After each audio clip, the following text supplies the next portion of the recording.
listening to Jim and Mike Talk. Recording at the, did you say?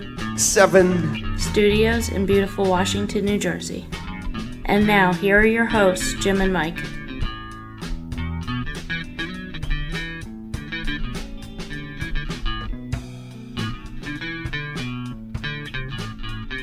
Hey everybody, this is Jim. And this is Mike. How you doing, everybody? We're on show number 8 here. Yeah, sounds good. And I am in my palatial estate in New Jersey, and Mike is in his palatial estate, Pennsylvania. That's right. We're not in the studio in Washington, New Jersey. This is the second time we've not been in, and as long as COVID-19 goes on, we're not going to be in the studio. And hopefully we sound better. I want to just say that we're using a website called Zencastr. We have these new nifty mics. They are actually $15 mics. That's as cheap as a condenser mic can get.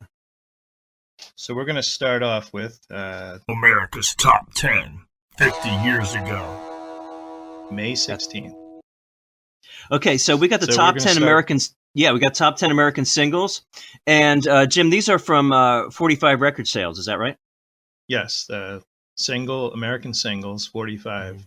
People should know what a 45 is since people are buying vinyl again. Yeah, I think those who are 40 and under might not. It is 45 RPMs. It's a vinyl LP that's smaller than a 33. Yeah, and it would have one song, which they called a single, which was like a hit, or something they'd release hoping it was a hit. And then on the other side was called the B-side. Right. We're not going to go through the B-sides, except you're going to get to one where, the B-side was as popular as the A-side. I think that's number one. Sometimes the B-sides were not on the actual album. They might have been a extra song sometimes, that they didn't include on the album. So you get a extra bonus on that B-side. A whole new level of coolness to say, hey, did you hear that B-side? I got the single. So, Jimbo, we're heading to the week of May 16th, 1970. That would be 50 years ago this week. Mm-hmm. And I'm going to start off with 10 through 6, and then you hit the top. Is that right? Yeah. Yeah. All right. So we have Reflections of My Life by Marmalade. I listened to this earlier today, and I have to tell you, it is just a sad, sad song. And that's all I can say. I have never heard it in my life. Number 9 this week, 50 years ago, we got Up Around the Bend. And this is by Creedence Clearwater Revival. And I just love this one line from the song, bring a song and a smile for the banjo, John Fogerty wrote. Number 8, we got Turn Back the Hands of Time by Tyrone Davis, another song that I have never heard in my entire life until today. And it's a soulful love song, girls singing in the background and everything. Number 7, we got Everything is Beautiful by Ray Stevens. I think most everyone would know that song. And I think I know it. Yep. Yeah, everything is, I'd sing it for you, but they'd probably come after me. So Everything is Beautiful, that song? There we go. I meant the neighbors coming after me, not the... In its own way. Wait a minute. Yes, in its own way. Everything is beautiful. In its own way. Okay. Yeah, okay. That's right. It's actually, it is a good song. Hey, so then number 6 out of our top 10 from 50 years ago. Oh, yeah. Spirit in the Sky by Norman Greenbaum. Baum means tree, by the way, so it's green tree. Yes. But I just want to mention that, I heard that song a little bit, but I really liked it when it was covered by Doctor and the Medics. It was 1986. Mm-hmm. Also, Elton John did a version, and that was just okay. I know you love Reginald and all, but I think it was just okay. Bauhaus came out with something. I'm going to guess it was somewhere around 86, right? I mean, maybe a little before. Mm-hmm. So Bauhaus, God bless him. Yeah, I think I know the original more than... I don't know the Elton John one. Spirit in the Sky. Well, probably because but I don't know which version. Just okay. It's really not that great. Yeah, I don't know which version I know, though. I know the older version. What was the other one you said? Besides Norman? Well, I'm going to get back to that in a second. Doctor and the Medics. That's right, Doctor and the Medics, 1986. So Doctor and the Medics, that one was really cool, and I kind of revived my interest in the song. I really liked the way they did it. It was, just really in your face. Bauhaus did it, and God bless them. I could not listen to more than about 30 to 60 seconds of that song. It was rough. It was rough. They probably made it depressing, Yeah. Well, yeah. The Spirit in the Sky is kind of upbeat. They probably going to recommend you to the Spirit in the Sky. Yeah. It's where I'm going to go when I die. So the Doctor and the Medics, it's really cool. So that takes us 10 through 6. So Jim, take it away. So number 5, we have Cecilia by Simon Garfunkel. And we know that song. And you kids, if you don't know Cecilia, got to hear that one. Yeah. Number 4 is Let It Be by the little-known band, the Beatles. Yes. Like we talked about last month, there were some times where a really slow song was top of the pop charts. So number 3 is Vehicle, the Ides of March. Interesting. And I kind of know that song. Vehicle. I don't know that one. Number 2 is ABC by the Jackson 5. Yeah, you could play that in a harmonica. Get away with it. And number 1 is American Woman, / No Sugar Tonight by the Guess Who. The Guess Who? We all know American Woman. Wait, you want me to guess who? The Guess Who? Who's first? I'm gonna guess. Yeah, I'm gonna guess Led Zeppelin. And the name was also covered. The name of the band is the Guess Who. Go ahead. I'm sorry. Yes, the Guess Who. Yes, the Guess Who. I'm not asking you to guess. No, it's Guess Who. But what were you saying, Jimbo? I'm pretty sure American Woman, that was covered by Lenny Kravitz. I'm pretty sure. That's right. That's right. Late 80s. Yeah. I liked his version. Pretty rocking. Yeah, that Lenny Kravitz album was great. We'll have to get to that sometime.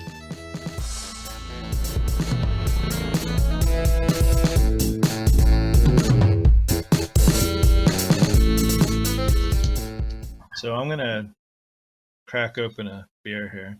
All right. While you do, drinking? You drinking bourbon or something over there? No, I am put away the See if you Keystone. can hear the pour. Go ahead. See if you can hear the pour. Oh yeah. Okay. So I'm drinking a Rolling Rock to start. This is the start.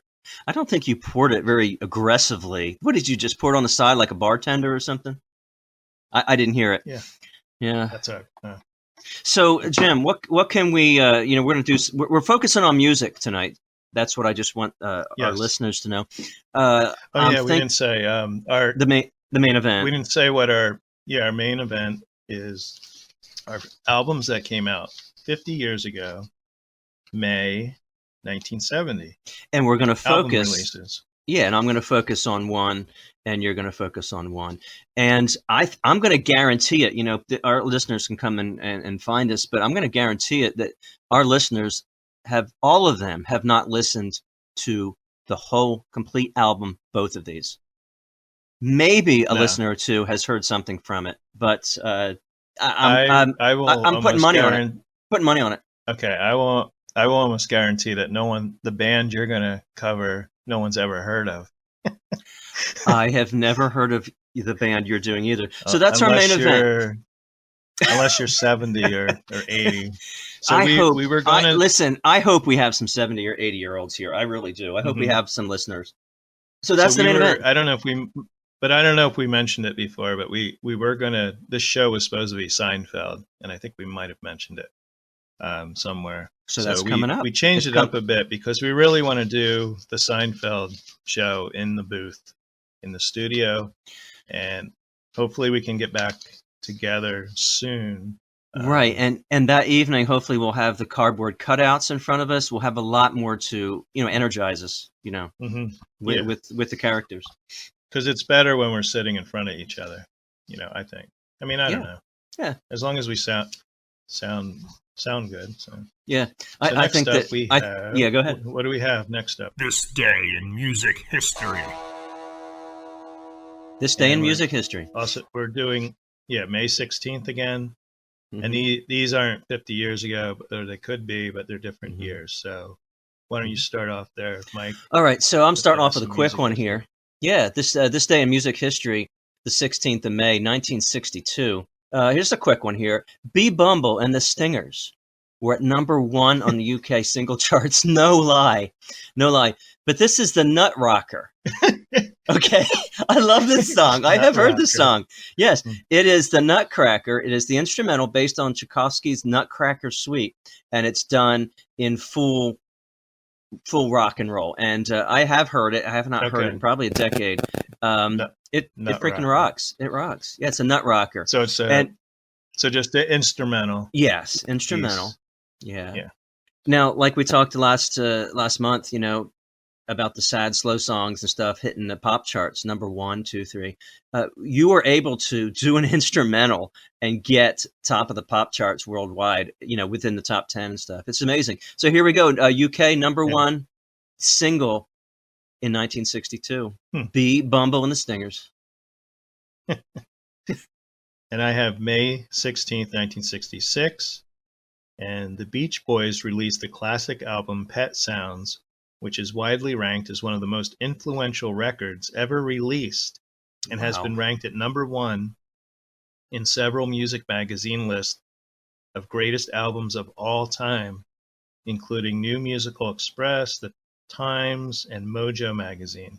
And in 2003, it was ranked number 2 in Rolling Stone's 500 Greatest Albums of All Time list. And number 1, just so was the Beatles' Sgt. Pepper's. Wow, so that was actually. I guess 1. I'm a little bit surprised. I didn't think that Pet Sounds would be up there in number 2 greatest albums of all time. Just I never owned it. A lot of people love that. Yeah, a lot of people love that album. Well, it makes me feel young. I feel young. Yeah, not the album. Hearing you say that makes me feel like I'm a young one. Go ahead. Well, it'll be interesting to see now. This was in 2003, so we're talking 17 years ago. It'd be interesting to see if it's still number 2, or if the Beatles are still number 1, or something else knocked it out of there. Hey, we'll have to check that. Yeah, 17 years later, it can't be. It's got to be somewhere else. Well, that's the thing. After 2003, there wasn't any monumental albums that came out that I can think of. Right. And but I don't particularly like Sgt. Pepper's. Yeah. I like some of the other Beatles albums. Yeah, it's a lot of that. What? Yeah. What is that? It was a little snippet from Sgt. Pepper's Lonely Hearts Club. Billy. Okay. That was Billy Shears coming at you. No, we're gonna hopefully, Jim, you and I are hopefully gonna hit in about 2 to 3 months. About 2 to 3 months, we're gonna hit a Beatles album. I don't know if I should mention it or not, but we're gonna hit a Beatles album. We're gonna review it. We're gonna dissect it, and we're gonna lay it out for you. Yeah. And we hope to do that about 2-3 months from now. Yeah. It's let's not say what it is. Let's not say which album, but it's not going to be Sgt. Pepper's. And it will be different. I know the Beatles have been around so long that there's probably been, there's probably like 1,000 reviews on these albums. Right.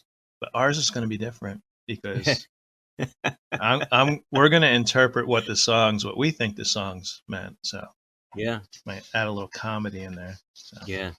Hey, speaking of album releases on the 16th of May, 1966, that same day we have Bob Dylan's iconic Blonde on Blonde album, and it reached number 9 in U.S. charts and number 3 in the UK charts. It was the first double album in rock and roll. It's what this is claiming, and it was Dylan's 7th studio effort. It was recorded with Al Cooper, Robbie Robertson, and some Nashville country music session players. Alice Cooper. No, Al Cooper. Al Cooper, it's with a K. Yeah. So we know Robbie Robertson loved his 1987 solo album. But hey, this is special to me for 2 reasons. I was born on Bob Dylan, Robert Zimmerman's 20th birthday. That's when I was born. We share a birthday. Oh, okay. Yeah. And Wow. when this Blonde on Blonde album came out, I was born days later, May 1966. So hey, it all comes together. Pretty cool. Yeah. And we love Bob that Dylan. album had. Yeah, I just listened to live Bob Dylan, the bootleg. Yeah, what did that? Check out some of the bootleg series. That was a Rolling Thunder review. It was called. And what were you saying? That album had what on it? What should people listen for on that album? Blonde on Blonde had Rainy Day Women, number 12 and 35. Mm-hmm. And I think that's is that the song that? No, I'm thinking of. Everybody wants to get stoned. Must get stoned. That song. Everybody must get stoned. Yeah. Not but that I they think, want to. Isn't that song? Everybody Must Get Stoned. Sometimes he has that unusual title. Right.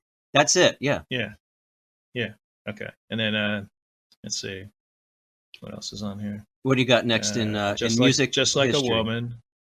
Oh! I thought you were going next. And yeah. So there was a couple of now classic songs on there. Mm-hmm. So let's see here.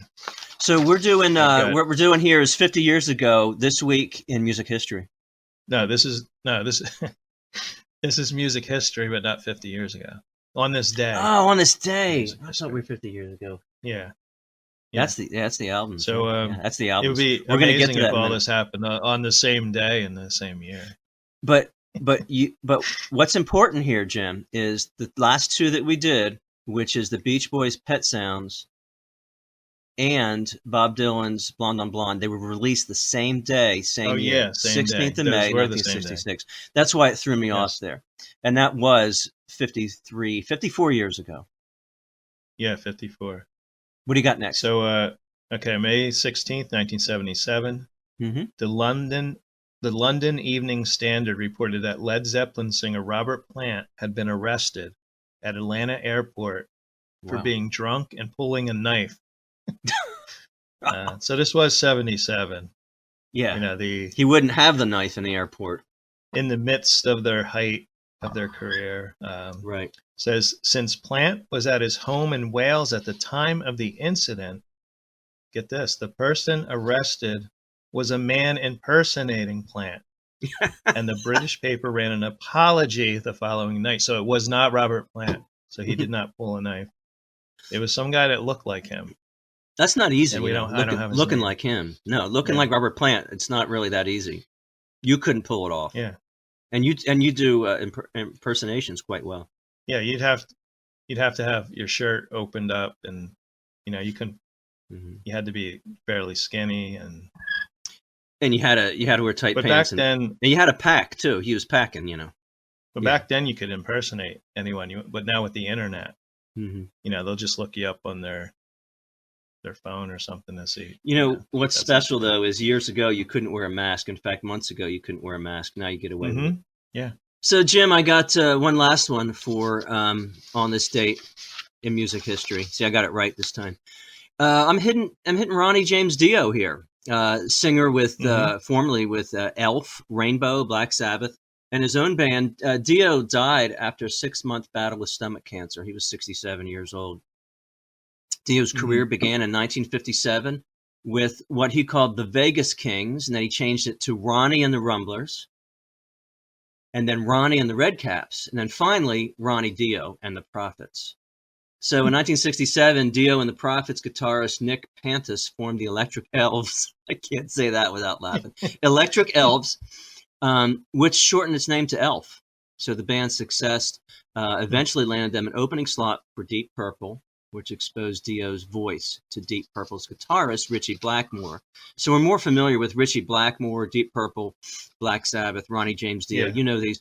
I mentioned some other names that people probably don't know. So then Ritchie Blackmore later recruited Dio and some other members of Elf to be in his new band, Rainbow. So, I'm gonna reference this later in just about 15, 20 minutes here. Again, referencing Dio. So we'll see. So I that know a couple let's see, Rainbow in the Dark. A couple I didn't know he was. I didn't know he started in 1957. Yeah, wow, That's a that's a revelation ways there, back. because Yeah. I think of him as the 70s, 80s. Hmm. Deep Purple, and then his Yeah. own solo career. Yeah, he's active in 57 and 67 and then in 77. I mean, he's just 87, you know. But yeah.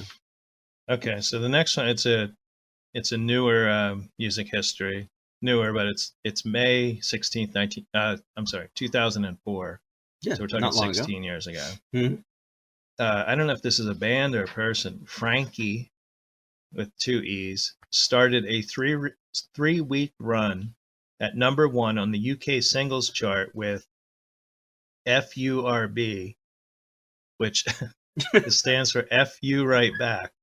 Now, what's odd about this is the song was a reply to the number 1 song by, and it's EAMON, Eamon, Hmm. that it replaced, which was, and I'm not going to, it was F It, it's spelled out. Hmm. It was called F It, I Don't Want You Back. That was the name of his song. And this is the first time that a record and its reply have both made number 1. That's So pretty imagine, cool. Yeah. person was so, I don't know, irritated maybe, or didn't like the song. He wrote a reply back, and Yeah. became number 1. But to write that reply and produce it and promote it and to fail would truly be Yeah. failure. You know, you're really gambling there. So he gambled and won. That's Yeah. pretty cool. I have not heard of any of that. Is that UK? Did you say that was UK? Yeah, think those you did. crazy UK charts. Yeah. Crazy UK charts. And I'm going to reference Okay. not only Ronnie James Dio, I'm referencing the UK and London in just a few minutes as well. So it's all coming together, Jim. So what do we got next, Jim? And now for the main event. Okay, we got our main topic, and we're going to talk about the album releases of May 1970. Mm-hmm. That would And be I think there's about 50 years ago. 13 of them here. Okay. So I'll start off. We are focusing on pop. I noticed that there's so much information in what's in front of us here. But yeah, so we're looking at rock, funk, blues, pop, whatever you want to call it. Just not, we're not hitting some of the other opera, classical. Yeah. So this is generally what was popular worldwide. Yeah, and these are this month in particular. There weren't that many album releases for May 1970. I mean, there were 13, but if you think about the album releases now, even back then, I was looking at the other months, and there could be like, I don't know, 20, 30, even more. So this was a very low month. Maybe May. I don't know if May. I don't know if there's a popular month, or you think right before summer, though. I don't know. Yeah, interesting. I think that as a musician, I think that it would be more popular, more common to work when the weather's not so nice. When you're not taking vacations, May through August, September. So when the weather's bad, you go in the studio and hit it. Because this the other night I was listening to Foreigner 4. Yeah. Mm-hmm. And I noticed it was recorded the beginning or the end of the year before, 1980, like November, December, up until April, right? They recorded. Right. So it took like 4 or 5 months. That makes sense. But Finishing off in April. Mm-hmm. Yeah. But they didn't release it till July. So, but who knows, the editing, how long it takes once it's recorded. Yeah. You would more naturally think that you would want to release in May, June, and get the kids buying in June, And that album reminds me of the summer too, because it came out in July, and that's when I got it. So. Yeah. So okay, so we let's see, we're starting off with May 6th, and this is all 1970. The self-titled album Poco came out. Yeah. May 8th. We have the Jackson 5 with ABC. Yeah. So if you think about it, we just read the top 10, singles. Right. And their song ABC was on that top 10 already. So that's how popular they were to be at number 2. On May 8th, the album comes out. and by May 16th, they're at number 2. Right. So And right along with that, the same date, somebody else you just mentioned minutes ago. Yeah. The Beatles' Let It Be came Right. out on the same exact date as the Jackson 5, ABC. May 11th, we have Woodstock, music from the original soundtrack and more. And this is various artists on the soundtrack. This is interesting because this is months later. This is less than a year from the Woodstock. They decided to put it all together and put an album out, get it out on vinyl. Yeah. And the 15th, we have King Crimson with In the Wake of Poseidon. And that's your progressive rock choice there. Mm-hmm. And May 16th, this is an album I really love, and it's The Who, and it's live at Leeds. And I just found out recently, I think Leeds was a university. Okay. I knew it was a place. I didn't know what Leeds was. I thought it was a club. Yeah. But this 1970, The Who, if you haven't heard this album and you like classic rock, you got to hear this because they're at their prime.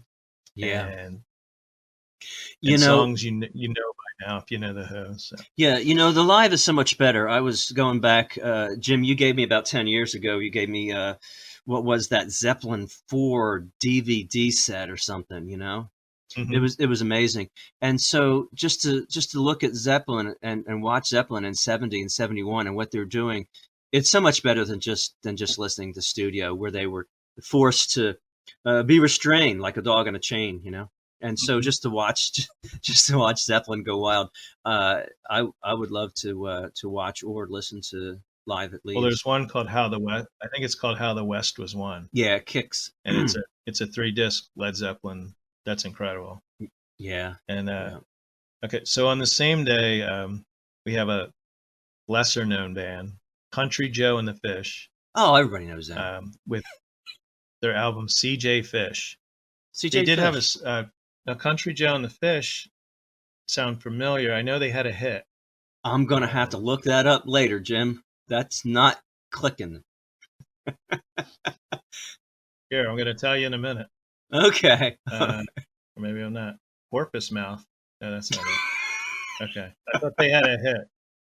The Fish Cheer. No, I don't know. Okay. Anyway. Okay, so why don't you continue? We're still on now.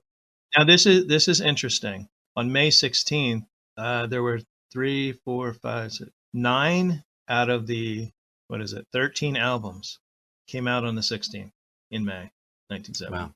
So you're going to continue with the 16th. Yeah. So we have the album "Come Together" by Ike and Tina Turner. Not sure what. I'm sure we got a hit or two off of that for sure. Hot Tuna came out with a self-titled album. Hot Tuna. Quatermass, their debut and self-titled album, Quatermass, out of London, England. Thank Christ for the Bomb by the Groundhogs. Everybody knows the Groundhogs, right? Y'all know? No, we don't. You're going to know them after this podcast. You're going to know the Groundhogs. Whether you want to or not, if you continue listening. Continue to listen. And also Quatermass. Quatermass, yes. Yeah, Quatermass. So that's fun to say. Quatermass. Okay. Quatermass. I was just wondering, because this is exact time as the Beatles in their prime. So, if do you think Paul McCartney, what would he say? Do you think he would be on to Quatermass? Would he give an assessment? Maybe. Oh, hold on a minute. Is he there? Hello? Is he? Paul, This is Paul. Paul, how you doing? Paul, this is Mike. Oh, hi, Mike. I love your party. I love your party. Well, thank you. You're either saying party or podcast. I'm not sure, but that's okay. It's a British accent. What do you call that in America? Is it a podcast? Podcast. That's it. Yes, that's right. And Paul, I was just wondering, this band that could have been bigger than the Beatles, Quatermass. Have you heard of them? Oh, I've heard of Quatermass. Yes, I was at the time I was thinking of producing that album, and I was recording Let It Be with my bandmates, and we were in Right, we were in England, and there was a girl Yes. in the studio, and we started dating, and I'm getting off track here. Sorry. Quatermass was recorded the same time as Let It Be, so you probably were not really tuned into that. Paul, thanks for joining us, and wait, hold on. I wrote a new song. Oh, well, good. This is brand new. Whoops. I'm a little rusty. Yeah, go ahead, Paul.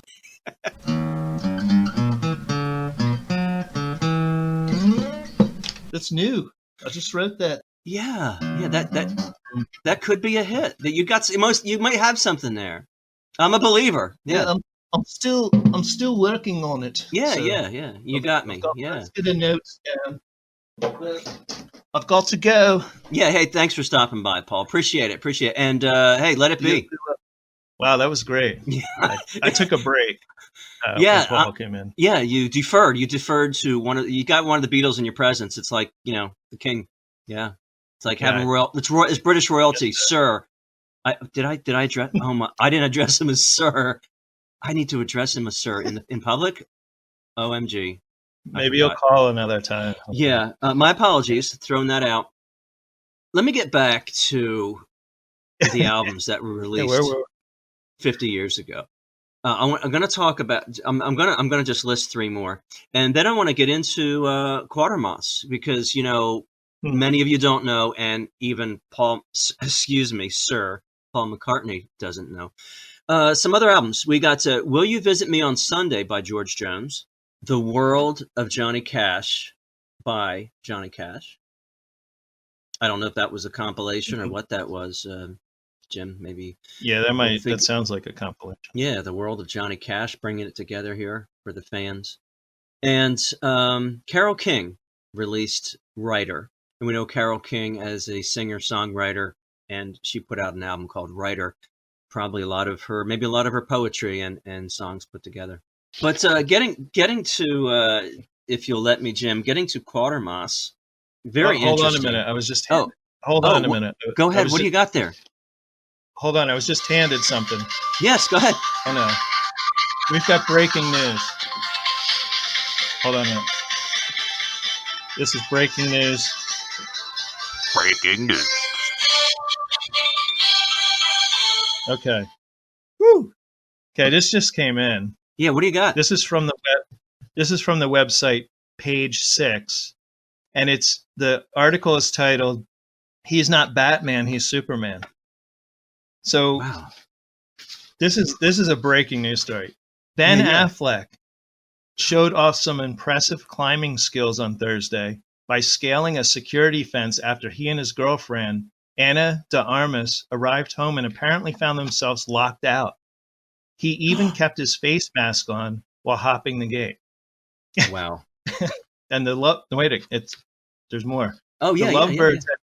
The Lovebirds had come back from a neighborhood stroll with two dogs in tow. And he also showed some hometown pride wearing a t-shirt reading "Believe in Boston." So that's it's always so crucial to hear the news of Ben Affleck. Yeah, I know. I have to compose myself. I know that you are a big follower, a big fan of the Ben Affleck. Yeah. I refer to him as Ba. Well, my assistant came in and handed me that. I don't know. Mm-hmm. Even though it's from Thursday, the world needs to know. Yeah. This stuff.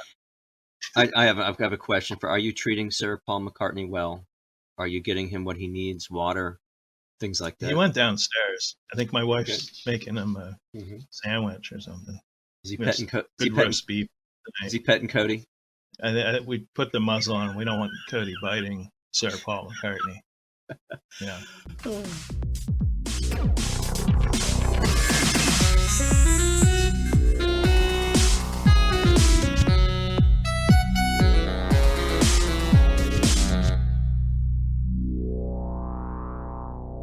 All right, let's we're gonna educate our listeners a little bit here, and I'm gonna be educating you, and you're gonna be educating me. Quatermass, we're gonna talk about that. Quatermass, it's spelled like Quater, but without the first R. Quarter. So Quatermass is a British progressive rock band from London. They were active between 1969 and 1971. And they composed their trio, composed of Mick Underwood on drums and percussion, John Gustafson on bass and lead vocals, and Pete Robinson on keyboards. And they get their name. It's an interesting name. Where does Quatermass come from? They are named after the fictional scientist, Professor Bernard Quatermass, who was originally created by the writer, the British writer for BBC television, Nigel Neal. And he was in a lot of science fiction films. He was the featured in 3 influential BBC science fiction series in the 1950s, a little bit before my time, and again for a final series for Thames Television in 1979. So, they said, what are we going to name our band? They said, well, we all love Bernard Quatermass, so, let's go with that. So the group formed as a power trio. You got to picture the 70s, and they weren't into the 70s yet. This was 1970, so you got to think that the 60s were just behind them. Again, months ago, it would have been Woodstock and the wildness that was Woodstock. But people were going in different directions, so they feature the Hammond organ. I'm going to get back to that in a minute, as their main instrument, and that would be Robinson on keyboards. So there were 3 people in the band? Yeah, so you have drums and bass, and the lead singer is singing, playing bass, and then keyboards. So let's see here. So yeah, I gave this was the self-titled album, debut album. It's the only one they've ever done until they formed again decades later. So the album starts off with a song called Entropy. It's quiet, it's ethereal, and then it goes into an electronica sound, and it's really years ahead of its time. Again, this is 1970, and what are they doing? And so it's most likely Robinson doing some pretty wild stuff with his Hammond organ. So the next song, which is interesting, it talks about singles, as in, what escaped into the airwaves. And the singles, Black Sheep of the Family, One Blind Mice, and Gemini, those 3 singles, Jim, when I listened to them, they didn't please my ears. And I'll tell you why.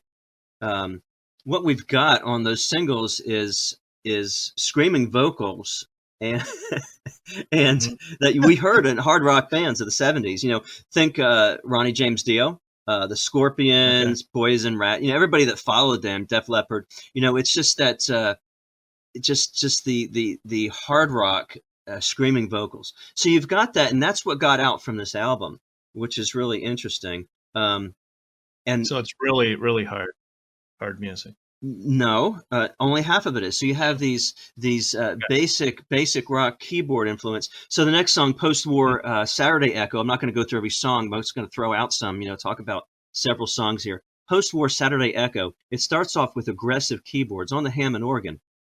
And it sounds a lot like what you and I know from Kansas. In fact, if you put this next to some Kansas songs, you would have said, that's Kansas. Just picture, Carry On, My Wayward Son, and stuff like that. Okay. Yeah, you got that Hammond organ going strong, leading, and maybe guitar here and there, like on Kansas. One of my favorites on the album is Up on the Ground. It could have been recorded in 1970, or it sounds to me like it could have been recorded by John Medeski, the keyboardist, with Medeski, Martin, and Wood. In fact, if you jump ahead to the last song on the album, Punting. So Up on the Ground and Punting. I'm a fan of instrumental music, maybe a little bit more than you, Jim. Both of them, if you listen to the song Punting, the last song, instrumental, you could put that right up against Medeski, Martin, and Wood's late 90s Uninvisible. You could put up against one of the songs from that album, and it would fit right in. You wouldn't know any difference. And John Medeski, very talented on keyboards. And, it's very possible that John Medeski in his collection has Quatermass. Unlike anybody you and I know, he could easily have Quatermass in there. And thinking about, I know you like them. I'm not that familiar. Yeah, with it's Martin instrumental, and Wood. Medeski, Martin, and Wood. You have John Medeski playing keys. You've got Wood on bass, who is part of the Wood Brothers. So the Wood Brothers is two brothers and another guy, and he plays bass for the Wood Brothers. And they're touring. I saw them with I just forgot some bands just a few years ago. Just forgot. My favorite, but what you got? My favorite song, along with Punting, the last song, is a track stuck in the middle of the disc. It's called "Laugh and Tackle." Laughing like laughing, and tackle like what you take with you to go fishing. It's an instrumental. Starts off free flowing. It gets really aggressive, gets wild, and it gets into including 16 violins, 6 violas, 6 cellos, 3 double bass. And it's arranged by Robinson, and Robinson is the keyboard player I was referencing. So the song, if you want to check out anything on this album, check out Laugh and Tackle, and then go ahead and check out the last song, Punting. And if there's anything else, if you are into Ronnie James Dio and the Scorpions and progressive rock of the 70s, you can check out the whole album, because you're going to hear songs with vocals and such. I think that, just to bring this together here, Jim, I think that they were early in progressive rock, not even knowing what they were doing. It was likely called progressive rock years later, right? That's usually how genres are thrown together and titled. So they didn't know what they were doing, but they were being innovative. And along with being innovative as a trio, going and throwing out those screaming vocals that aren't exactly my favorite, but we all have. It's interesting that I could listen to this whole album as I did in recent days and again today, and just really love the instrumental and to see what the trio was doing. They came back together. One final note here. Now, this was did you mention it, that it was their only album, correct? That's right. It was their debut, and I don't know if they toured or not, but it was really interesting. Their song, we did talk about Deep Purple and Ronnie James Dio and Rainbow. So the band song from this album, Black Sheep of the Family, was the first track to be recorded by Rainbow, having been rejected for the Deep Purple album, Stormbringer. So interesting. Rainbow's first recorded song is Black Sheep of the Family, which is, I think, the second or third song on this album. What's interesting is Underwood, who is the drum player and percussionist for Quatermass. Underwood brought together 6 other people, and this was in 1994. So, wow, 24 years later, he gets, I won't list all of these guys. I've not heard of any of them before. Bass, vocals, guitars, keyboards, more guitars, and more guitars, and originally called it Quatermass 2. So, founding members of Deep Purple. Let's see who else we got. And other people that we have not heard of. And they put out an album in 1997. They worked on it from 94 to 97, put out The Long Road in 1997. And I didn't get a chance to listen to what it would be like 24 years later for Quatermass. So check it out if you like. I'm sure some of these musicians, they would be in one band, or maybe they were they would tour with different bands. They really didn't. Maybe they were good musicians, but they really didn't become famous, or maybe even start their own bands. You know what I'm saying? Like, if you needed a drummer, like, oh, I know this guy, he's really good. He played with this band, or toured with this band. So, like, traveling, right? And I think music. Right, and I think that if you were, let's say you and I were back there in 1970, and you're one of these names mentioned, I would have gone the route of avant-garde and instrumental and experimental, where somebody else, maybe you would have gone the route of, the guitars and making it big and singing. There's just, you can go different ways with it, and the vocalist would go one way, and I think maybe drummer Underwood took it a different way. So you find your place. I think you're right, but I think as an artist, I think you would switch bands. You would find your place. What satisfies your creative niche, your creative itch. Now now something completely different here. You've got an album for us from exactly 50 years ago. This is a band called the Groundhogs. There is something similar to Quatermass, and is that both of these bands were on not EMI, but they were on a subsidiary, or what do you call it? Subsidiary, yeah. It'd be a Of portion of EMI. Mhm. A different branch of EMI as far Right. as the record label went. Right.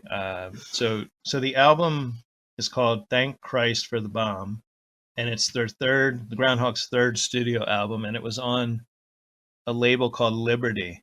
Right. So that was EMI owned that label. So they probably put these bands this is their third album, but maybe they put these bands on their other label just to see how they would do Right. before they brought them, because maybe they didn't give them as much publicity.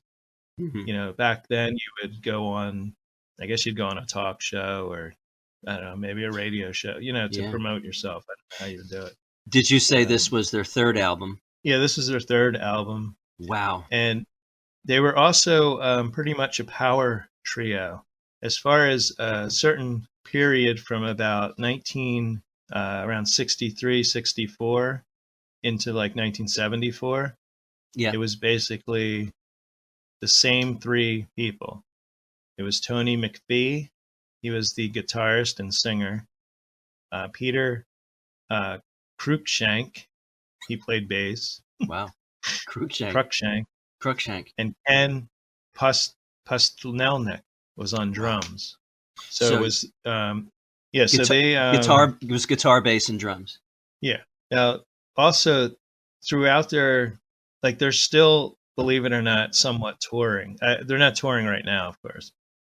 But as far as I could tell, they're toured up to 2014. They have a new drummer, a new bass player, but the original singer, I think he's doing a little bit of touring, because I think here that he had a stroke or something recently. But anyway, Right. so he's been off and on with this band, but I've never heard of this band. Maybe they only tour in the UK. That's what I'm thinking. Like some of these bands that we don't hear of in the United States, we don't see.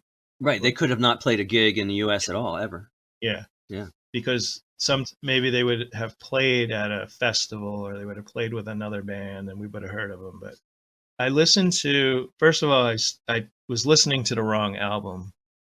Yeah. And there's a reason for that, Jim. So it's confusing too, because there's the album "Thank Christ for the Bomb," which came out in 1970 on that May 16th, and there's also an anthology called "Thank Christ for the Bomb." Yeah. Hence the confusion. So, yeah, when you go on Apple Music, they only have the anthology, so that's what. So I'm like, wow, there's 44 songs on here. Wow. So this album has 9 songs, and I listened to all of them. A couple of them I didn't really critique, because they didn't really stand out. Right.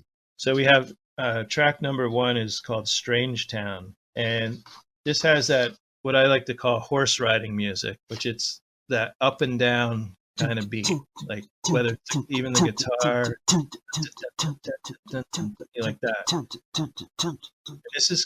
This song's kind of trippy, Mhm. and this band's been compared to Cream, which is a great band. Oh yeah, I did have And 2 LPs. But the lead singer kind of sounds like a cheaper version of Cream. And this song is one of the closest to like a Cream song. That would be light cream, Jim. Yeah. And hold on a minute, I got a bell. Let's see. Just while you're referencing Cream, it's Ginger Baker and such, and this again kind of a power trio of the early '70s. Well, I think Eric Clapton. Yeah. That's right. Cream. I used to know all the members there. It's too long ago, man. So then track 2 is called. Now I listened to this a little bit more today in the car with my son. My son's 16. Yeah. And it's sad, because my son could care less about music. Yeah. But maybe that'll change later on. Did he give an indication of what he thought about this while he was listening, or he really didn't care? He sort of tolerates me playing music and doesn't really. Sometimes I'll, if I'm playing Rush, I'll say that doesn't he have a unique voice? I'm trying to get something out of him. Yeah. But so anyway, I was playing this today in the car.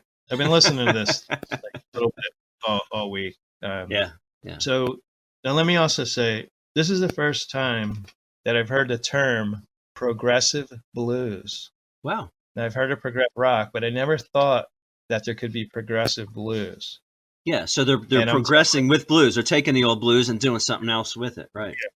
Now, I would suggest you, if you have Apple Music, or even go on YouTube and look up the Groundhogs. But this song, it's called "Darkness Is No Friend." This, if you want to know what progressive blues sounds like, this is one of the songs, and it's it's bluesy, but it's fast, not real fast, like not speed metal, but and it's a little bit all over the place, like progressive rock, just playing whatever. A lot of these songs, they're just jamming. Cool. And Jim, so is it all vocals, or is there half instrumental like the album that I reviewed? All the songs have some vocals. Yeah, just one. There's no totally instrumental songs on here. So the Darkness Is No Friend, it's a good bluesy song, and I said it shows more blues side than anything than on the album. And then we have a song called Soldier, which I really didn't review. That probably didn't stand out. Now this song, the title of the album and the song "Thank Christ for the Bomb." Yeah. That song really, I mean, I may go back and listen to it again. Now, what's interesting about this album and this sound is that it's not clean. Like you don't think of Cream as being really clean, but it's more produced, studio produced. It's going to sound fuller and richer and produce more than, like, say, Cream. This almost sounds like someone was recording in their basement or their garage, like a garage band. Yeah. Not that bad, but it sounds like they just got together and they had the lyrics and maybe a little bit of melody, and they just, like, because a lot of these songs, there's a jam like in the middle or the end of the song, they just going off. And so this song, and I can't say I hated this. I actually liked, right. I never heard of this band before. And so Jim, since you're mentioning that, just wait a second, Jim. So since you're mentioning that, and I think that was the progressive part. I think that, what you had before this in the mid 60s and before, unless you were doing jazz or straight up blues, you had your 3.5 minute song. You just did your songs. And that's what the Beatles did. Beatles weren't jamming in the middle of it. And so I think that was the progressive part. Yeah, really just having the freedom to just wail and jam in the middle, which of course, we did see with people like Hendrix and stuff doing this, this year, in that year. Now this song is about 8 minutes long. Wow. It starts out with an acoustic guitar, and it's like the guys that just like slapping the chords. Like it's like almost sounds like a demo, like the guitar. I mean, but the lyrics are about, and I tried to figure it out. Sounded like it was World War II, and then he's talking about 1939. So I don't know if it's supposed to be a war song or if it's obviously not about Vietnam. And the chorus is, so I thank Christ for the bomb. And he sings that over a couple of times. You have this little kind of story, and then a little bit of acoustic guitar again, and then the song just drops, right? Yeah. This is 2 minutes into the song. The song just like drops, and then comes in with bass, just bass, drums, and then the electric guitar kicks in, and it's like full throttle. And I compare it to sounding like a bee buzzing, right? Wow. And then it goes into the guitar. I think it's guitar. It sounds almost like a missile sound. It's like it's pretty intense. And then it's a total jam session. Total jam session. That was the bomb they were talking about. Yeah. So, well, it gets better. So total jam session, and then it kind of drops off again. The last 30 seconds of the song, Now I was listening to this in the car, and I think I had the volume low.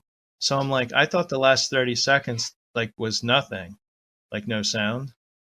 But no, there's like a droning keyboard, and then the sound of a couple bombs going off, and that's how the song ends. So this song is like really like it's slow, and then it's like all over the place. But I believe that we were in the middle of the Vietnam War at that point, but this is the UK, not the USA.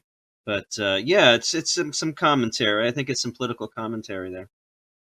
It almost sounds like they wanted to write a song about Vietnam, but just changed the years and didn't want it to make it truly. That's what they were saying, but sort of a commentary on war itself, maybe. Yeah. And then, so we have a couple other. I'll go through here real quick. Ship on the Ocean. That's track 5. Now, I have to also mention the drummer. Like Mike, you should check this band out. I was really impressed with the drummer.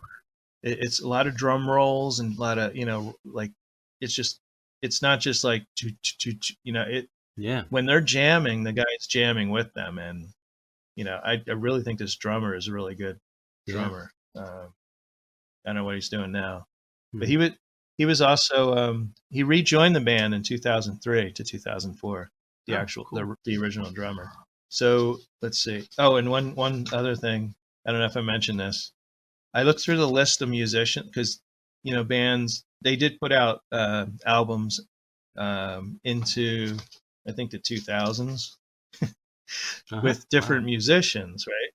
So I went down the list and I'm serious, there were like 12 drummers that have drummed for this band. That's I don't know if it's usually album work, it's just 2 or 3. So now Ship on the Ocean sounds like a very famous song. The guitar riff sounds. Let me see if I get my guitar real quick. Yeah. How many notes can you name this song? You don't know the song, or if I play it right. Go ahead. Here we go.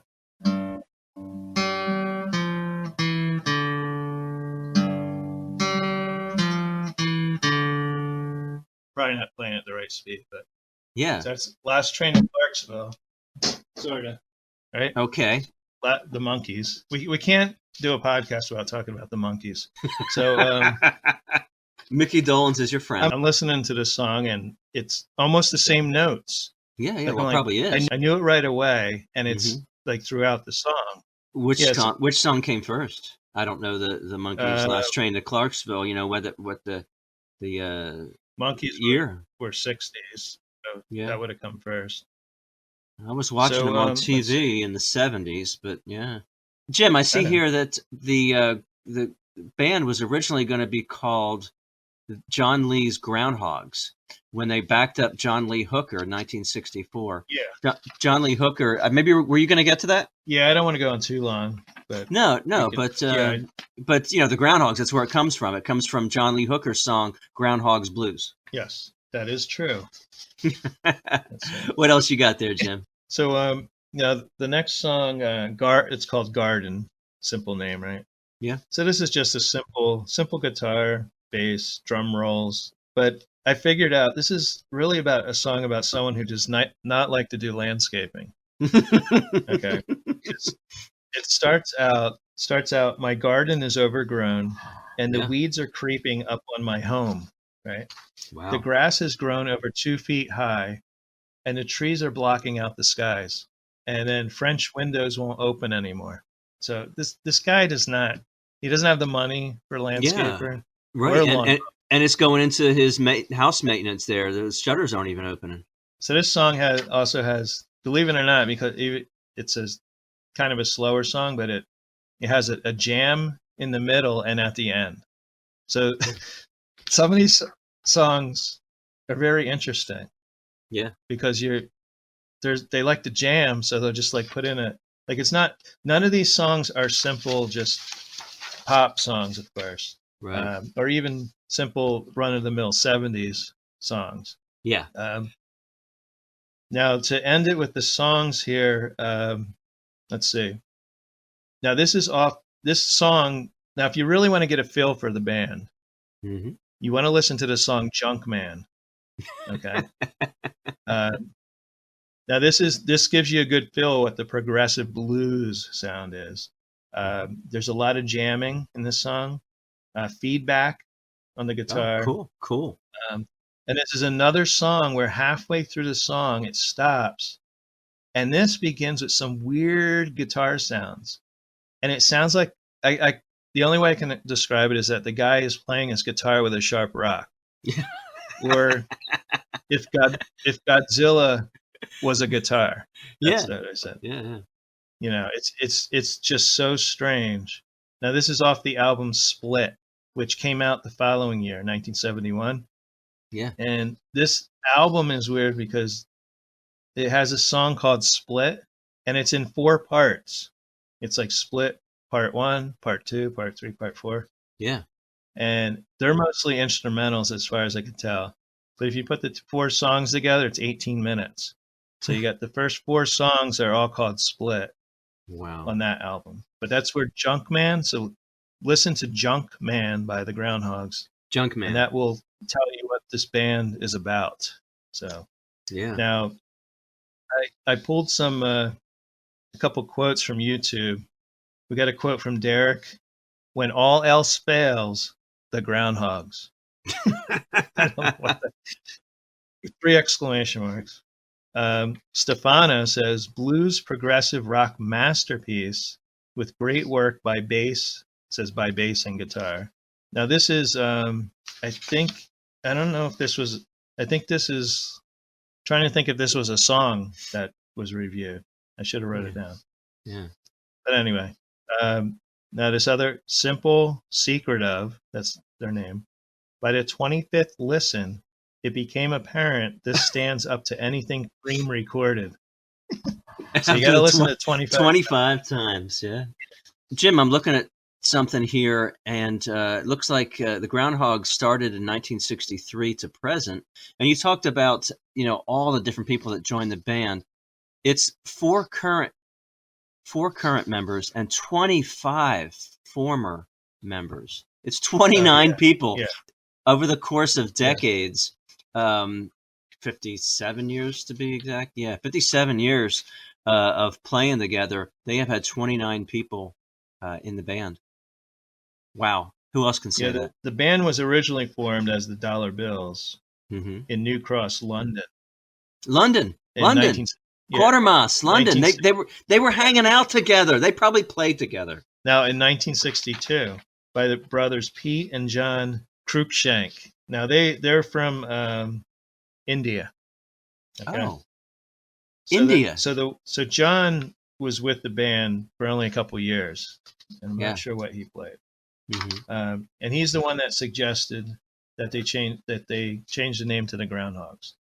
Again, that was out of his love for John Lee Hooker and the Groundhogs Blues. Now their lineup on their first album was produced by the 19-year-old head of A&R for Liberty Records, Mike Batt.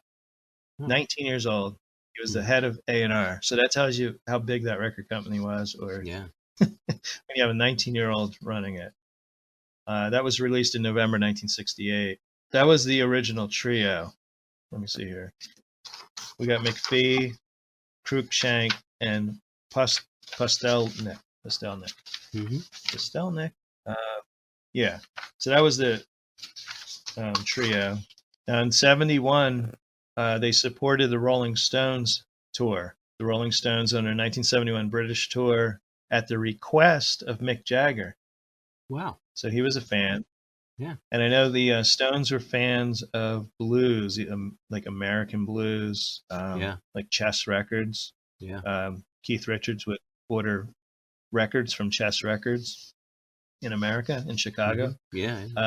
They released an album from that tour with the Stones, and it was recorded at Leeds University, and it was called Live at Leeds. So like the Who, the Groundhogs also recorded there and released the live album, and didn't become as huge as the Who. Now they broke up in 74 and they returned in 1975 with a different lineup. After years of performing and recording for a loyal following, Original manager Roy Fisher put together a short-lived original lineup to celebrate their 40th anniversary. Mm-hmm. And then McPhee left the band again, and let's see. Then he embarked on a major tour in 2004 with Edgar Winter and Alvin Lee. Gotta love Edgar Winter. And issued a blues album. I'll have to check that out. So that was in 2004. Then McPhee put together a new band in 2007. And it says, as of 2011, the new Groundhogs lineup consisted of McPhee, this other guy, Anderson, and they got a woman singer now, Joanna Deacon, and a new drummer, Carl Stokes. And he's from the death rock band Cancer. Cancer. He's a drummer from Cancer. Yeah. Not Kansas, Cancer. Yeah. And due to McPhee's ongoing health issues, to stroke in 2009, they sort of retired. It was Tony McPhee and the Groundhogs. That's what they were called last January 2014. Yeah. So it sounds like they're pretty much retired. Now, my last thing here is when I went on Apple Music, which I love.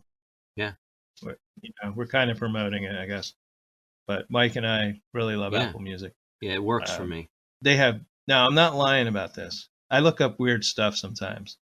Not a big country music fan, but because George Jones was on this list of albums, I looked up George Jones, and there's 70 or 72 albums on Apple Music. Wow.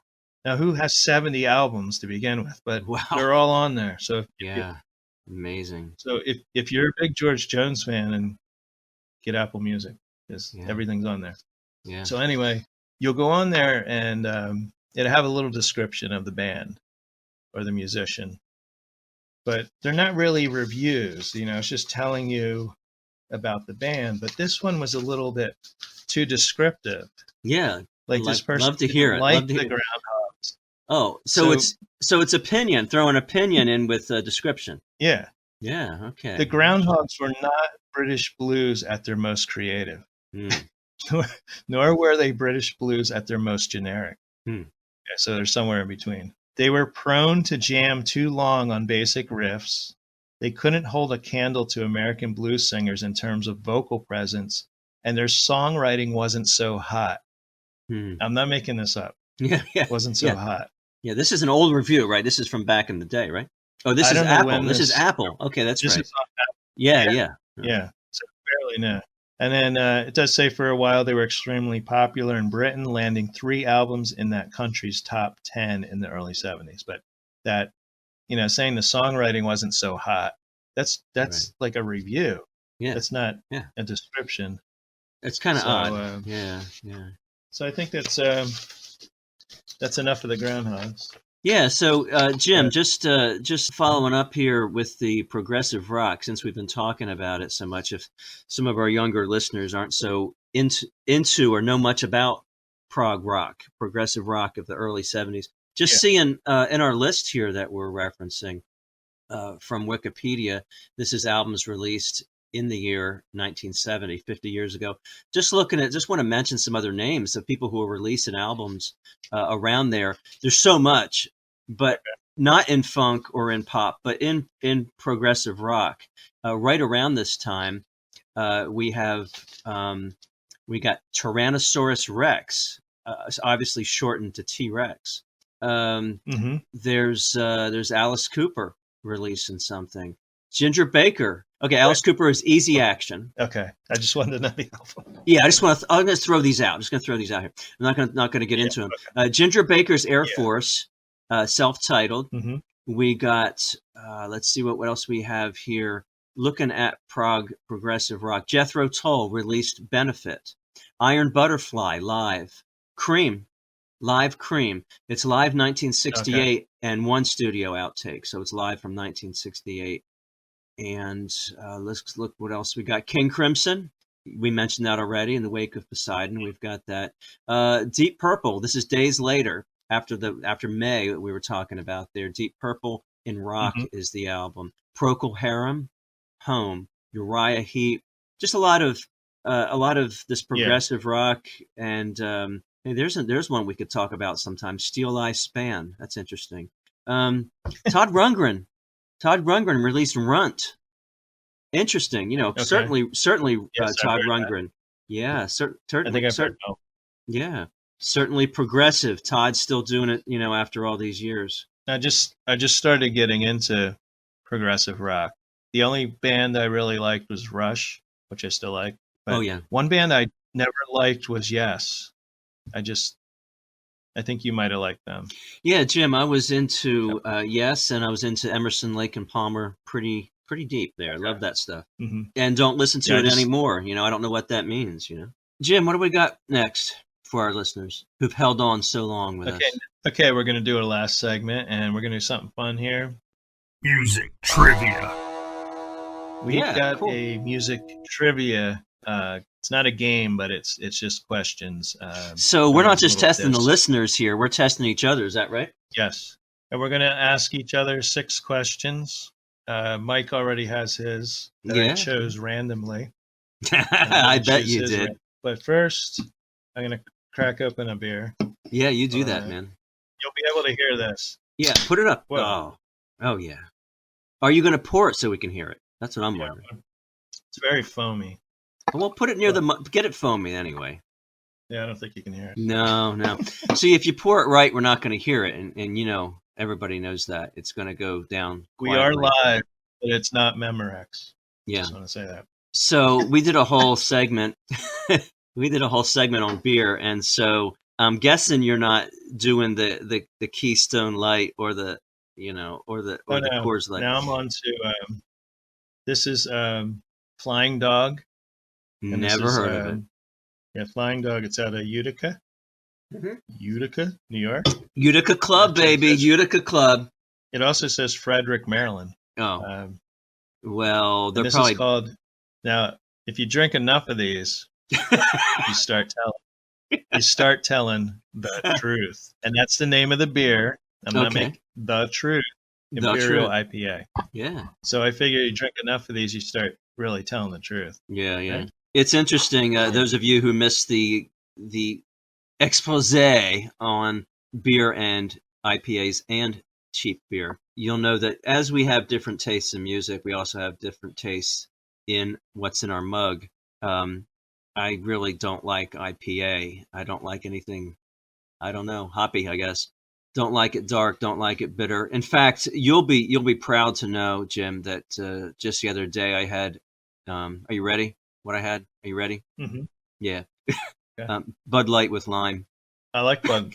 No, I like Bud Light. Lime. Yeah. No, with Oh, lime. with It's just, lime. yeah, with lime. It's, Like- it's sold with lime. Yeah, in it. Well, this is the thing. If I'm at a baseball game, Yeah. like minor league, up near you, and Mhm. actually near me is the Mhm. Iron Pigs. Yeah. But anyway, I probably had my first Bud Lime, or probably at a Phillies game. But Yeah. I like to drink the light stuff when I'm at a baseball game.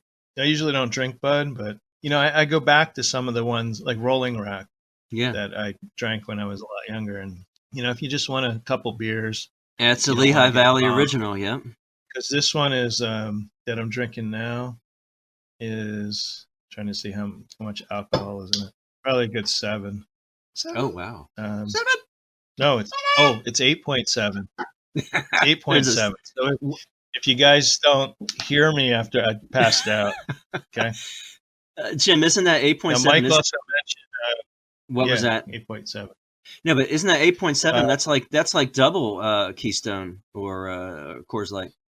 Yeah, most beers are around 4.5%, 5%. Yeah, Bud might be 4.5. Yeah. Might be. So it's I don't double. think it's Yeah. higher. Yeah, double. But I drink it slow. Yeah. And like Mike mentioned before, our podcast on beer is show number 6, just in case you're interested. We talk about the So- cheapest beers. We talk about the best beers, the hoppy beers, the funniest sounding names of hoppy beers. That was a good one too. Yes. So you want to be tested first? Or you want to test me, or let's do 3 and 3? Or are we going every other? Oh, I thought we were doing 6 and 6. We can do 3 and 3. Yeah, let's do 3 We and can 3. wrap it up soon. Yeah, let's do 3 and 3. You can. No, you no, guys no, first. no, Jim. I'm saying I do 3, you do 3, then I do 3, then you do 3. Oh yeah. Yeah, how many? Yeah. Okay. Yeah. Oh, okay. Oh, 3 in a row and then 3 in a row. Okay. Yeah. Just do rounds of 3. Okay. Like shots, like the way you do shots, You can ask me first, I guess. before I okay, Jim. sips. Yeah. Let's do 3, 3, 3, 3. So Jim mentioned that he chose these randomly, which I think is a joke. But who's to tell? The first one I get. I honestly didn't look at them, put them on the scanner. Okay. And send them to you. So I'm thinking of this song one time. What's that song called? I forget it, but it says he likes U2, I like Coldplay. I just forgot the name of the song. But anyway, is this the question? No, I'm leading up to the question, Jim. That's a very vague question. It's not a question. I was leading up to the question. The question is, Chris Martin is the lead singer of which band? Now let's give our listeners time to say, "Oh, I know that." I'm telling you, some of these questions are easy, real easy. So what's funny? What I'm trying to say, I know you know the answer. What I'm trying to say is, some people like U2, some people like Coldplay. I would not know the answer to this. And what is the answer? It's Coldplay. You know that. And I like Coldplay. Yeah. Yes, Coldplay. You just talked, but I knew that. Yeah. And he was married to Gwyneth Paltrow. There's a little history for it. Anyway. Well, that would have Pepper Potts. That would. Come on! Didn't you see Iron Man? Her name's Pepper Potts. That's why I always call her Pepper Potts. I'm just thinking. Did you see Iron Man? I didn't see Iron Man. I don't even know anything about Iron Man. No. I put my money. Okay. That's a movie. I'm assuming. I don't even put my money into movies. Well, I watch superhero movies. So. Yeah. So I'm gonna ask you another question. I'm not gonna give you the answer to it like I did last time. I'm gonna give you half the answer. I got one. You got one. Yeah. Keep score because I love that. Keep score. So half the answer is in the question. Are you ready? What is the full name of the Australian Nick Cave's band? What is the full name of Australian Nick Cave's band? Nick Cave and the Bad Seeds. Ding ding ding ding ding. I gotta get my bell. You got the bell? No, I don't. Oh, okay. There we go. Okay. My harmonica is not even here at my set. My harmonica is like gone. I think my wife cleaned it up and put it away somewhere. Okay, one more for me. I think Mike just ran off. Mike just ran off somewhere. Okay, I'm back. I took ran off somewhere. Okay, I got my bell for when you're right. All right, so when you get one right, you're going to hear this. Did you hear that? Very nice. Yeah, okay, good. So, hey, you're 2 for 2. Here comes the third one. Ice Ice Baby by Vanilla Ice samples which song by Queen and David Bowie? Under Pressure. You got it. All right. You are 3 for 3, and we're going to keep score. Again, when you get it right, you get this. And what do I get when I get it right? Oh, I guess I'll find out. There you go. Okay. All right. So, hit me, Jimbo. Here we go. Yeah? You put your beer down? Yeah. The movies Tommy and Quadrophenia are based on which English rock band songs? Based on which English rock band's songs? Oh, yeah, they are. So that's, of course, from The Who. Very good. Yeah. Where's my sound? All righty. All right. See me, feel me. Yeah, these are, I think, pretty easy for people that know music. We just got done with the Groundhogs and Quatermass, I think we gotta give them something, Yeah. But at least these aren't like Taylor Swift questions, like newer music. Mm-hmm. So here's your question: which band did Morrissey front until 1987? Yeah, that's an easy one because I was into the Smiths, loved them. Yes. Okay. You're almost tied up here. Yeah. Tie me up. So if you get this right, it's tied halfway through the game. A bad one in there. Yeah, okay. Ice Ice Baby. Ice Ice Baby. Okay. Which band had a hit with Bop? No. Which band had a hit with? You want to spell that for me and use it in a sentence? Yeah, I'm kidding. Bop. Bop. That's the proper pronunciation. Bop. Bop. Well, I'm gonna hate myself for losing this because it's. I think you'd hate yourself if you knew this. Ice, baby. Okay, so I have to guess. So now what I have to do is I have to guess because I'm gonna hate myself for getting it, or I'm gonna hate myself for not getting it. Yeah. Just read the question one more time, and I'm gonna answer it. Okay. Which band had a hit with Bop? It's not giving you a year or anything. I know it's not giving me anything. Julio Iglesias. No. No. It's the band Hanson. Oh, Hanson. You never heard of Hanson? Hanson. I know Street Hanson. Kids? Yeah, I know Hanson. Yeah, my kids liked Hanson a little bit, for what was it, 6 weeks, and that would have been late 90s, yeah, maybe 99 or 2000. I'm gonna guess. No, it was mid 2000. Yeah, it's 3-2. You're leading. All right, you ready? Yep. All right. David St. Hubbins, Nigel Tumphil, and Derek Smalls were better known as what parody band? Spinal Tap. Yeah, got it. I knew it from when you said the first name. I know. The first name or Nigel? Yeah, I know. That's one of my favorite movies. Yeah. I just would have got it from Nigel mainly. Yeah. All right. We don't have to keep score of how many we're getting. We just got to keep score of how many I've lost. Wait a minute. Have you seen Spinal Tap? Yes, but it's been so many years. Okay. And I don't. As long as you saw it. Yeah, but I wasn't completely sober anytime that I've seen Spinal Tap. So okay. Well, maybe you should see it again. I should. Do you own it? I don't have it. If you own it, you can. Yeah. And I've seen it so many times I still crack up. It's just Hey, we'll watch it together, and all you listeners go watch. Oh yeah, am I reading or you're reading? Oh yeah. No, you are. You're on. You have to read me two more. Okay. Oh yeah. So here's a favorite of yours. This is a good one. Okay, Celine Dion's "My Heart Will Go On" featured in which epic James Cameron movie? Titanic. You got it. Woo. You give me one more. Yeah, one more. This is your final one, right? This is you get them all right. You're the wiener. So let's see. All right. So this isn't as easy as saying the word Coldplay or something.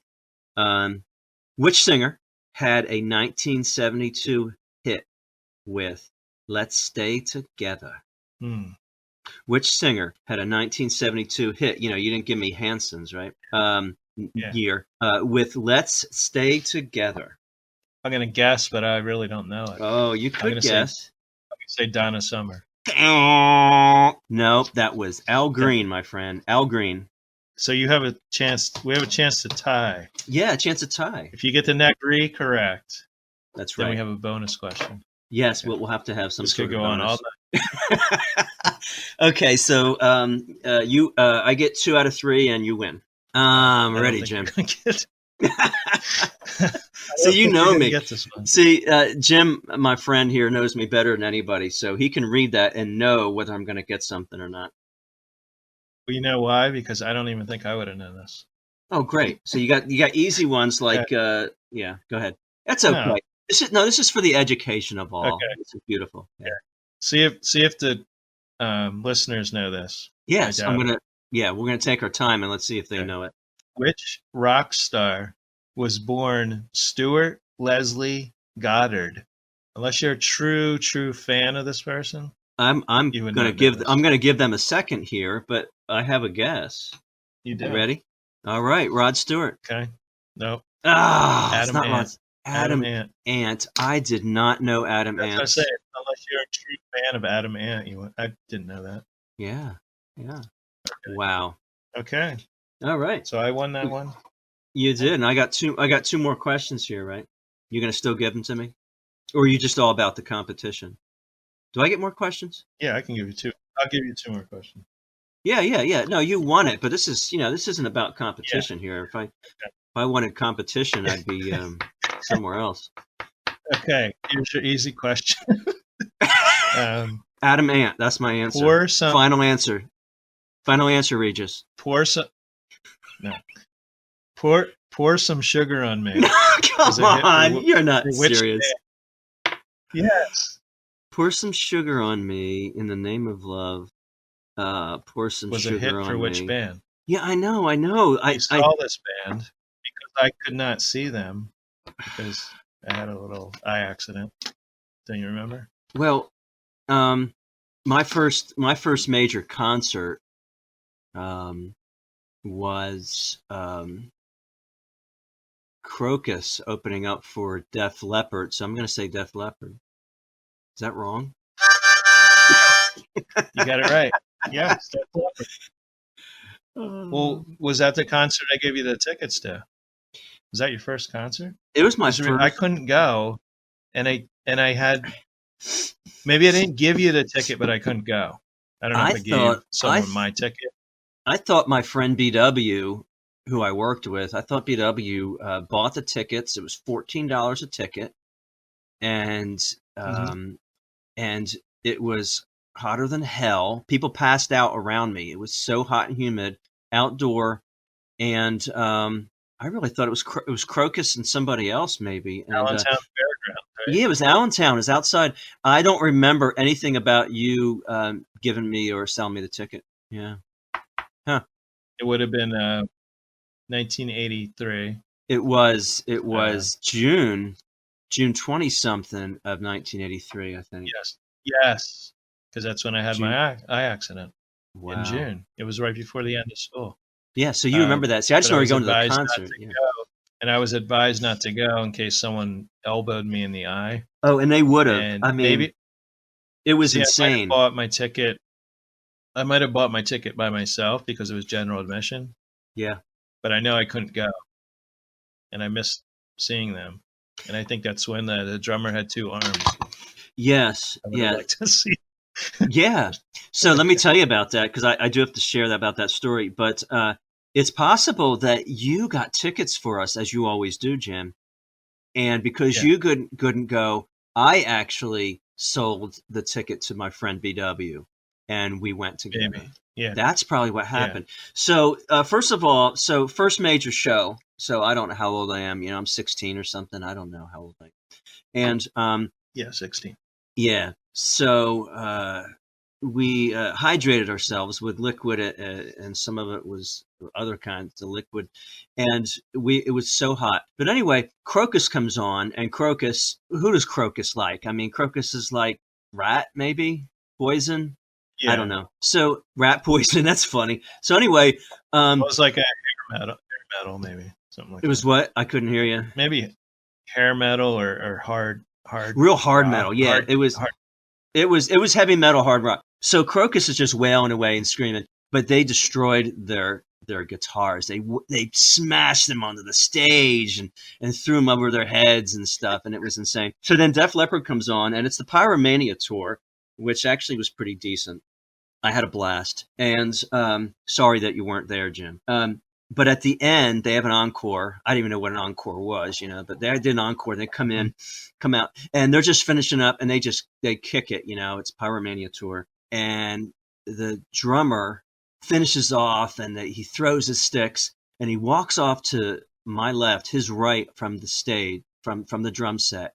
Middle of stage, turns around, drops his pants, and moons everybody. The last thing of that day, we see his bare bottom. Yeah, here's a little while. Yeah, but you know how hard it would be to moon how many thousands of people? I don't know, 10,000 people. If you just had one arm, you know, it'd be harder. So he had both arms, both hands, and grabbed his pants and mooned everybody. And that's the last thing we saw before we tried to. I think his name's Rick Allen. Rick Allen. Don't know how many years later it was that he had a car accident, probably rolled it over and rolled on its side and took his arm, demolished his arm, smashed it. And still drums. Yeah, they did lots of. I wasn't a drummer at the time, but they did amazing things. And he plays as much as he wants to, as much as he can, with 3 limbs instead of 4. And he paints. Did not know that. Yeah, he was at this gallery in New Jersey recently. Is he painting So with he's the a one painter. hand, or is he painting with his mouth like some people? No, I think it's his butt cheeks with the paintbrush. No. I've seen him. I've It's seen all those about butt the cheeks. I've seen those butt cheeks. Okay, Yeah. your last question. And it's not for the You want the win. It last is question? not. Hey, this is like whose line is it anyway? Right, where the points don't matter. Whose Yeah. line is it anyway? Where the points don't matter. Go ahead. You know what I'm going to do for myself, Which Jim? ba- You know what I'm going to do for myself, Jim? Here's what I'm going to do for myself. Yeah, go ahead. I'm sure you'll get it, but I don't know. This is a may get it, may not. So here we go. Stuart Which Leslie. band from Colchester, England? Colchester? Do you know it yet? No. Sang "I Melt with You," and I know you know the song. It's hugely popular, 80s. Mhm. "I Melt with You." Yeah. Well, it's not Level 42, who I did see live. It's Modern English. Very good. All right, give me that harmonica, Jen. Yeah. Okay. Woo-hoo-hoo! So, Okay. hey, before you close this out, my friend Jim, so I lost by just 1 point, right? Yeah, I think I missed. You missed two. I missed two, and did you miss one? Yeah, but you lost. Yeah, just one. So you lost Yeah, by one. yeah, I lost by 1 Or it point. would have been yes. I lost by 1 point. That sounds good. I'm just trying to say that sounds good. We went through this whole competition, and I just lost by 1 point. Now, I got to tell our listeners, if you were though, a huge Adam. yeah, if I was a huge Adamant, Dog. fan, I would know that. And I did read that at one point. I did hear his full name once, and I just somehow thought it was, Rod Stewart. He starts out with Rod because, everybody wants to be called Rod back in the 70s. Rod. And then I just thought he came up with Stewart. Now, something interesting. Yeah, go ahead. Quick. Mhm. If you look up Adam Ant, what he looks like today, and I swear he looks like Johnny Depp. Him and Johnny Depp. Well, yeah, I always thought he did, actually. But even more so, I think, as they go. Wow, are they brothers? Yeah. No. Well, I'm Depp. I mean, well, John, Depp. I mean, just England. Well, Depp, don't Johnny even know Depp. I mean, come on, Johnny Rotten isn't like I don't even know if that's his real name, Johnny Depp. Probably not. That's what I'm proposing, that it's not. Yeah. But I want to tell our listeners, one time you and I were, I believe, at a bar in Richmond, Virginia, great bar, and a live band came on, and we were trying to, we were playing two games. I believe, were we playing Name That Tune, or were we playing Guess What They're Going to Play Next? We were playing Guess What They're Going to Play Next. Do you remember being at that bar? Yes. Yeah. Chess. And you whipped my ass that night, and you also, at a Smithereens, when they were opening up, there was an opening band for the Smithereens. We were up in the balcony there at Falls Church, Virginia. And there we were playing Name That Tune, because the opening band was an 80s band. And they started playing stuff, all covers. And so, yeah, I mean, I love a good competition, but I don't mind losing to you. I just got to say, even though, 1 point, even 1 point. Well, that's very nice of you to say. I appreciate it. I mean, Maybe I guess you'll the win couple. next time. Yeah. I guess the couple, but you always got me by one or two. Well, it's been great. So, It's been great. I love having what listeners we do have in our podcast, and it's just been great getting back to the music and for session number 8 here, and looking forward to what we have to do in the future, Jim. yeah, I'm not sure what the next show will be, but we'll surprise everyone. Yeah. I'm not sure. Thanks for listening, everyone, and you'll hear us later. All right. Take care. Have a good night, everybody.